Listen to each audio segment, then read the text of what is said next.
या शोनू, वहिनी,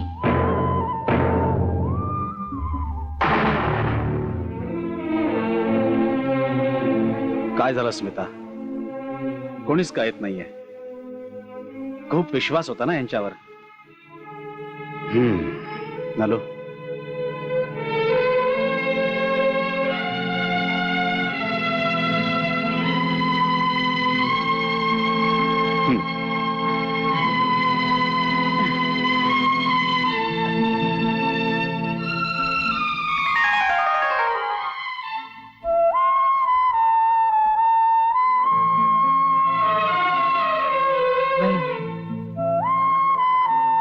वहिनी घ्या ना याला. एकदा मायेनं हात फिरवा ना याच्या चेहऱ्यावर. वहिनी, मला हरवू नका. माझ्या विश्वासाला हरवू नका. स्मिता, अपेक्षा माणसांकडून करायची असते, जनावरांकडून नाही. दे त्याला. ये रे माझ्या बाळा, ये रे छकुल्या. बाळा, सांभाळून श्वास घे रे. इथली हवा दूषित झाली आहे. वहिनी, स्मिता, बस. नमत घेण्याची सुद्धा एक हद्द असते. चल. एक मिनिट, आम्हाला तुमच्याशी बोलायचंय. रागिणी,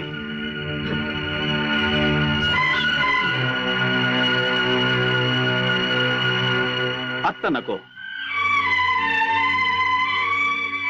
आत्ता या आनंदाच्या क्षणी आम्ही दुसरं काही ऐकून घेण्याच्या मनस्थितीत नाही आहोत. तुमची मनस्थिती समजून घेण्या एवढा वेळ आमच्याकडे सुद्धा नाही. तेच ना, तिथेच तर घोळ आहे. कुटुंबासाठी तुमच्याकडे वेळच नाहीये. बोला. तुम्ही बोलताय की मी बोलू? रमा, तूच बोल रे बाबा. पोटच्या पोरांनी त्रास दिला तर वेदना कमी होतील कदाचित. बाबा, बाबा, आम्हाला वेगळं व्हायचंय. रमा, भाऊजी, थांब स्मिता, त्याला बोलू दे. बोल रे, पूर्ण बोल. काय त्रास द्यायचा तो एकदम देऊन टाक. आणि तू बोल ना. मी म्हणजे आम्हाला वाटण्या हव्यात. वहिनी, काय बोलताय तुम्ही? मला माहिती आहे सगळं माझ्यामुळेच झालंय. मी माफी मागते तुमची. मी पाया पडते तुमच्या, पण तुम्ही या घराच्या वाटण्या होऊ देऊ नका. रक्ताची नाती इतकी कमकुवत असतात, किती सहज तोडून टाकावी. तू आम्हाला शहाणपणा शिकवू नकोस, नाहीतर काय करून सरूवरनं साळसूतपणाचा आव आणते. बाबा, आम्हाला निर्णय हवाय. तुम्हाला वाटण्या मान्य आहेत की नाही? अहो, तुम्ही तरी सांगा ना. आईनं काय वाटेल? मगापासून एक शब्दही बोलल्या नाहीयेत त्या.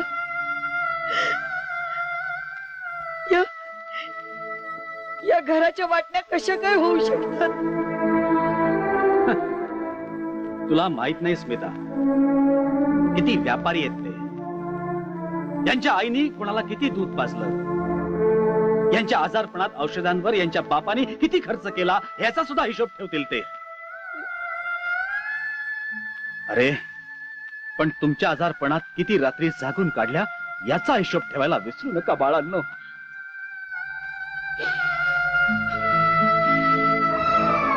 बाबा, ही तुमची फालतू बडबड ऐकण्यात आम्हाला अजिबात रस नाहीये.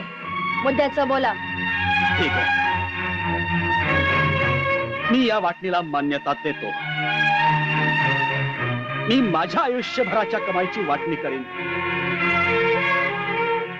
पण स्मिताला मिळालेल्या 20 करोड मधली एक फुटकी कवडी सुद्धा तुम्हाला देणार नाही. का? त्या पैशावर आमचा सुद्धा हक्क आहेच ना? अजिबात नाही. तुम्ही तिच्या पैशावर डोळा ठेवायचा नाही, त्यातले तुम्हाला काही मिळणार नाहीये. मला मिळालेल्या 15 लाखांपैकी तुम्हाला 10 लाख मिळतील, ते घ्या आणि चालते वा या घरातून. बाबा नाही होत. कशाला हा अट्टहास? तुटलेल्या काचा जोडण्याचा. मनाने खूप खूप दूर गेलोय आपण, मग शरीराने जवळ राहण्यात काय अर्थ आहे? जाऊ देत त्यांना, जाऊ देत. चुकीच्या मार्गाने जाण्यापेक्षा मार्ग वेगवेगळे झालेले बरे. थोडा त्रास होईल आपल्याला एकट्याने चालण्याचा, पण पायात काटा रुतण्याची भीती राहणार नाही. रमाकांत, रवी, मी माझ्या संपत्तीची समान वाटणी करणार आहे. फक्त 2च गोष्टी श्रीच्या वाट्याला जास्त येणार आहेत.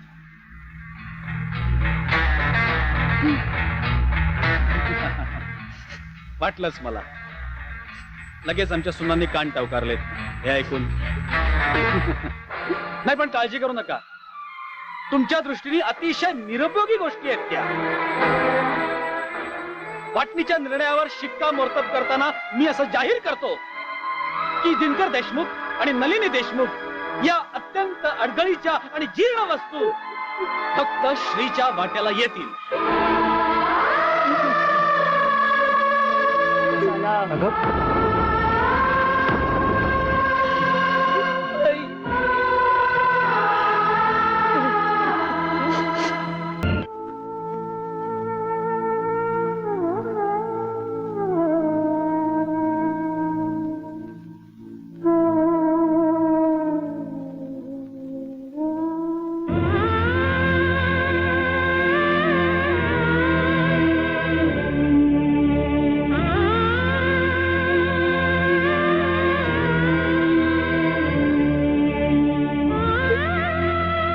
आई,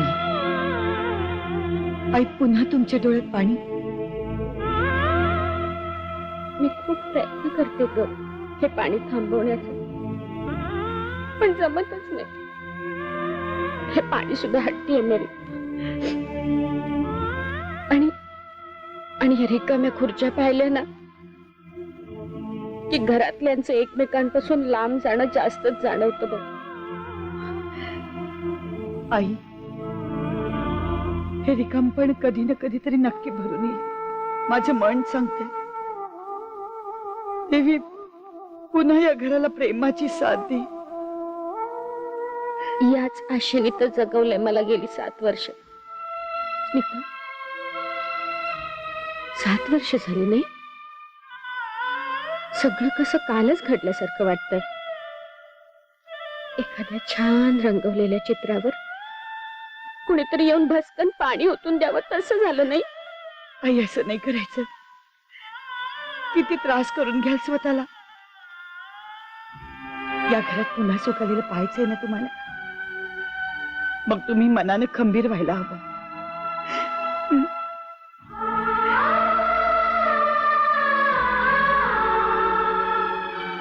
स्मिता, उद्या आपल्या रजतचा वाढदिवस ना ग?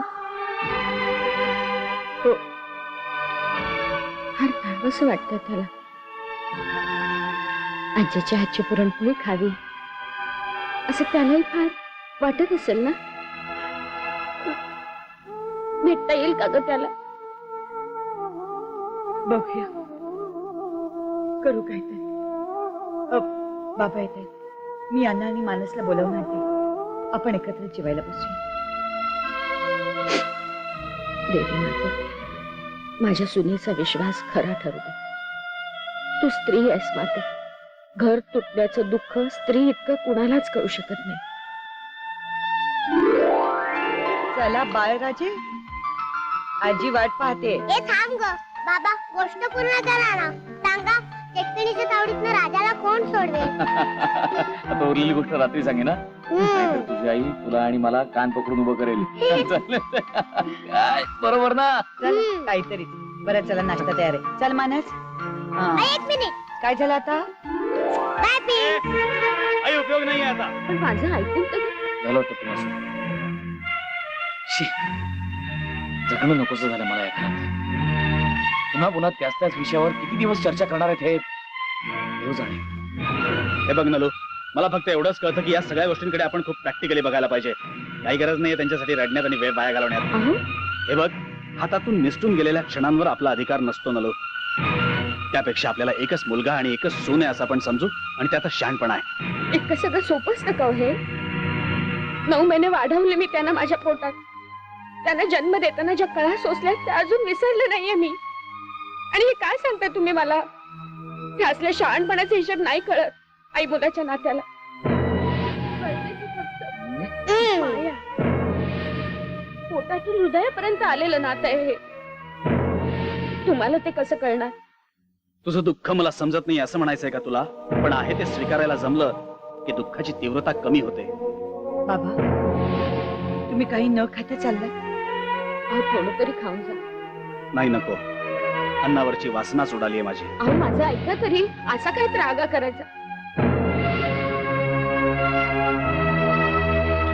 नीता, मानसला आणि मला खायला दे, आम्हाला उशीर होतोय. आजचे दिवस तुमचं तुम्ही घ्याल खायला आणि मानसलाही द्या. मी ना आईबाबांसाठी काहीतरी खायला घेऊन जाते. काल रात्रीपासून त्यांच्या पोटात काहीच नाहीये. प्लीज.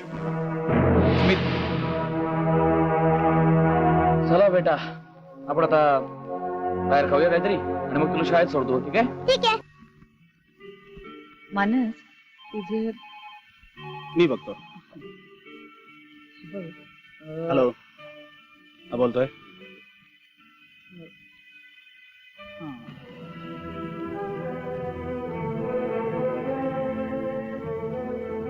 मानस, तुझे गणित चुकलंय, तू पुन्हा कर.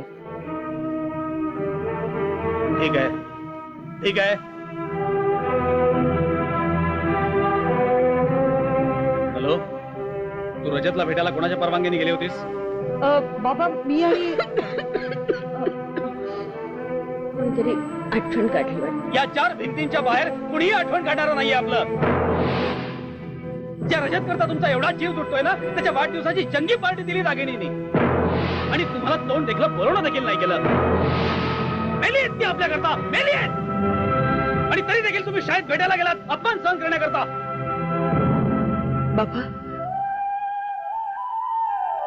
बाबा, याच्या आधी तुम्ही असे कधीही वागलं नाही.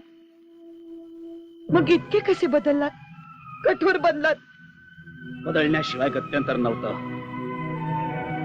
आणि जो बदलत नाही तो मोडून पडतो, आणि मोडून पडणं माझ्या तत्वात बसत नाही. जे रोपट मी लावलं होतं ते आज आकाशाला भिडलंय. त्या रोपट्याकडून मला सावली नकोय, फळं नकोय, फुलं नकोय. पण या माळ्याला साधं समाधानही मिळू देत नाहीत ग ते. चला बाबा, रोजचं काम करू दे, नाही तर जेवणाची बोंब मजा. खरंच रजनी, किती समाधानी आहोत ना आपण ते घर सोडल्यापासून. धंद्यात भरभराट झाली, मुलं गुणी निघाली, बंगल्याचं काम पूर्ण होत आलं. आणखीन काय हवं आपल्याला? नाही ना? आता पटायला लागलंय खरं हळूहळू. अरे पटायला लागलं काय? माझी तर पूर्ण खात्री झाली. आता माझ्या पण पुढच्या फार मोठ्या योजना आहेत. माझ्या कोचिंग क्लासेसचा महाराष्ट्रभर विक्रमी विस्तार करणार आहे मी. आणि त्यात करोडोंचा फायदा होणार आहे. पण त्यासाठी भरपूर भांडवलाची गरज आहे. हो रे, माझा पण तोच प्रॉब्लेम आहे. मला पण एका अमेरिकन कंपनीची गारमेंट एक्सपोर्टची मोठी ऑर्डर मिळणार आहे. हं. पण पुरेसे पैसे नाहीत ना आपल्याजवळ. त्याच वेळी जर का आपल्याला 5-5 कोटी मिळाले असते तर हा प्रॉब्लेमच झाला नसता.